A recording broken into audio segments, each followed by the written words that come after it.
Hi guys, I thought I'd take a minute and talk to you about a Chinese quadrajet. Now, quadrajets are getting harder to come by. Even CADCore has run out of cores for electric choke quadrajets. And so I thought maybe I'd pick up one of the Chinese-made quadrajets. Now, I watched a lot of videos online, and everybody talked down about the Chinese quadrajet. It's junk, don't do it, it's a disaster. But I also noticed that not a single one of those people bothered to actually run one. They did not look to see if it actually worked. They have their own agenda, either because they build carburetors or whatever reason. They didn't even want to look at it or talk about it. Or they rip it down and they dink it on every little thing, and not understanding that it's really kind of its own deal at this point. Now, this particular one that I picked up is a 750. It has 32 millimeter primary side. There is a 650 that has 28 millimeter primary side. Now, this was electric choke. Now, I opened it up and kind of looked in. I was curious to see if I saw anything that I really considered a disaster. And I didn't put the choke back on. I wanted to run it first because I figured the tune is off. This particular carburetor is listed for 305 through 454 Chevy. That's a long range. And quadrajets tend to have a very accurate tune for the vehicle they're on. That's why every one of them had a special number, and that's why you try and get the quadrajet that's meant for that particular car. Now, even going from like a Chevy to a Cadillac, you could run into trouble because the carburetor is tuned different. And I expect this one to be tuned off because it's just kind of generic, and if it really does work on a 305, it's not going to deal with the signal that the Cadillac has. So I decided to pick one up anyway. You can get them on eBay, you can get them on Amazon, and they're not that expensive. Excuse me. Now, I've been running the motor, so it's a little fumy in here. Now, I converted the linkage over to Cadillac. Now, I did that for a reason, because if I run it, and I run it on a stock intake, I need the linkage to be able to clear the bottom. So I took linkage off of one of my corroded carburetors, you know, one of those ones that a guy left outside way too long, and the insides are junk. But I saved those because of linkage and other accessory outside and hardware. And so I stole the linkage off of it, and I converted this carburetor over to Cadillac linkage. And like I said, I did that for actually a couple reasons. One was to clear the caddy intake, and the second was to make sure that I could actually do that, because I know some of you guys are going to try and run these on a caddy, and of course you're going to have to deal with the linkage problem, so I thought I'd look at that first thing. Now, in the video, you can see me running this, and there was a couple of things going on. Now, one thing is, primary side of this is on the rich side. Idle mixture, on the other hand, is on the lean side. And I think part of the idle mixture problem is because the throttle blade is too far open. Now, one thing I did notice on this quadrajet when I opened it up is there's no bypass holes on the main body. As you get into larger motors, quadrajet tended to add air bypass holes on the throttle body itself in order to allow the throttle blade to come further closed, but to still have enough air to allow the bigger motor to idle. So I'm probably going to have to add those in to this particular carburetor. That would allow me to get the throttle back down a little further and might make the mixture screws a little more responsive. At the present moment, I've got them out pretty far, and it's still too lean. It's running about 16 to 1 on the air fuel meter at idle. So the other thing I may do is ever so slightly drill out the idle feed and make sure that there's enough fuel going into the idle. Between that and closing the throttle blade, I should be able to make those a little more responsive. On the primary side, like I said, it's running rich, not unexpected. Part of it is also, you got to remember, I'm at 7,000 foot up. So almost every carburetor that we deal with up here, the tune is off. Even if it was correct by GM at sea level, it's not correct up here at 7,000 foot. That's why even on my truck, I've had to tune it, and I've had the quadrajet open 4 times, and it's the original quadrajet for the truck. And I've got it running sweet, but I had to fuss with the step-up spring and the main metering rods and jets and the secondary metering rods. And so I kind of expect to have to do some of that with any carb that I run. Not just because I'm at altitude, but because it really needs to suit the vehicle and how that vehicle is being used and run. Now, even changing an intake, ignition timing, camshaft will change how our carburetor behaves, and you may have to change the tune. So tuning this thing doesn't bother me a whole lot unless I run into some sort of oddball problem. But I needed to make sure that it actually ran and didn't give me flooding issues, dripping issues, you know, just completely dead flat spots. And so that's what I found out by putting it on here. And a couple of things I noticed. If you look, I took the vacuum advance can off, and this is on ported vacuum technically on this side. And if you notice, the idle actually changed when I undid that. Well, that's partly because the throttle blade is open too far, and that tells me I'm definitely open too far on the throttle blade. So that kind of gives me an indication of something that I need to do to the carburetor. Like I said, I found out, you know, idle mixture was lean, main body is rich, secondary side is actually a little on the lean side. So I can now look at all that stuff, take it apart, and try and get a little better tune on it and see if we can't make it work. But you'll also notice in the video that it started up, it ran, even without a choke. It idled very well, just a little on the lean side. It revved just fine, even though the primary was just a little on the rich side. It's not that much different than if I had an old core that I was trying to rebuild and make right. And a lot of times with those, you wind up having to fuss with them a little bit. Things get wore out, and you got to make it right. Well, this is going to be the same way, but this is a new casting. So I don't think you should necessarily expect it to bolt right on. And maybe that's why some of the people give it a bad review, is they think it ought to just bolt right on. But I've seen a lot of even quadrajet professional carb rebuilders send their carburetors out, and we have trouble. I did a video on one where the primary metering plunger, where the step-up spring was stuck, and that was straight from a rebuilder. And I didn't find out until I would put it on the dyno and it was running rich.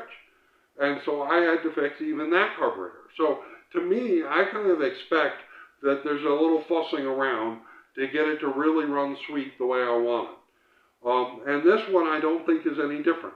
I am not really that disappointed with how it ran. It revved fine, it didn't leak, it didn't flood. It seems to have a mid-throttle APT adjustment, so I might look at that setting too. I didn't fuss with too much of it. I did open it up and look at the needle and see, and look at the float, because some of the guys said the floats are all wrong. I didn't find that to be true. I just put it back together. And so I'm actually not too disappointed so far with this inexpensive quadrajet. And it did even fire up and run reasonably well, even though it's really not even meant for this application. And so a little bit of tuning, and I think I can get it there. So it's really not a bad thing, and I will keep you guys up to date. We've got some other carburetors we're working on that we got to try on the motor here. I try and make sure that the carburetors run, rev well, don't have any major issues, don't flood, some of that, before we actually have somebody put it on a car. And so that's what I'm kind of using this motor for at the moment. And so I'm going to pull this back off. I'm going to fuss with it a little bit, and then when we get a chance, we'll probably put it back on here and see if I get the tune a little bit better on this. You know, I can fuss with the step-up spring. I can fuss with the jetting a little bit. My biggest thing is I want to try and get the idle mixture up just a little bit richer. And I might tighten up the air door back here. Tension seems okay to me, but like I said, it did give me a lean pop when these swung completely open when I gave it full throttle. I shouldn't have really been able to see them swing that far on a non-loaded motor. And so I was kind of surprised that I even saw them go that far, and then not so surprised that it gave me a lean pop. So I probably upped the door tension a little bit in order to make sure and look at the jetting on the secondary side. But like I said, now that I've run it, I kind of know what to look at and what to try and tweak on. And we'll try this again and see if we can make it better. If I get it good here, I am going to try it on the dyno at wide open throttle and compare it to a regular quadrajet and see how that does. If we do well at that point and we're feeling like the carburetor is working real well, we might be able to get this motor into my truck and I'll run this quadrajet on it and see how it actually drives around. And we can get a real unbiased opinion about this actual carburetor. I mean, these are inexpensive, they're brand new, they're pretty carburetors. I'd actually like to be able to run two of these. If you know, I'm working on that hot rod motor that's got dual quadrajets on the intake. And I'd like to run two of the 650s of these, partly because they're a good-looking carburetor, and that's a hot rod motor. I want it to look good, but I need it to run well, too. And so this was a bit of a test to see if whether or not we should even try purchasing a couple of those at Cadco and making it work. This one is mine, and like I said, it was really a test just to see how it is. And so far, I'm not too terribly disappointed. It seems to do real well. If you look, it revs real well. It doesn't, to me, have anything different than tuning issues I have on any of them. So I'm not sure why these guys are dissing these without even trying them. But we're going to keep going, and we'll see where it leads us. It'd be nice if we could have access to something that's at least a decent core. You know, even if you have to work on it a little bit. I mean, one of the problems is most of the cores, like that corroded one of mine, are getting to be pretty rough. And some of them are just not really that rebuildable. And we're running out of cores. So if we could do a little tweaks and a little bit of work and make this work, that'd be a good thing. If I can figure out a particular combination that makes itself behave well for you guys trying to do the Caddy, I can actually then walk through and show you exactly what you need to do to get it pretty darn close for your particular motor. You know, like I said, there's always a little bit of tuning to do on these, and I'm used to that. And sometimes I'm not sure what these guys in the videos really are looking at.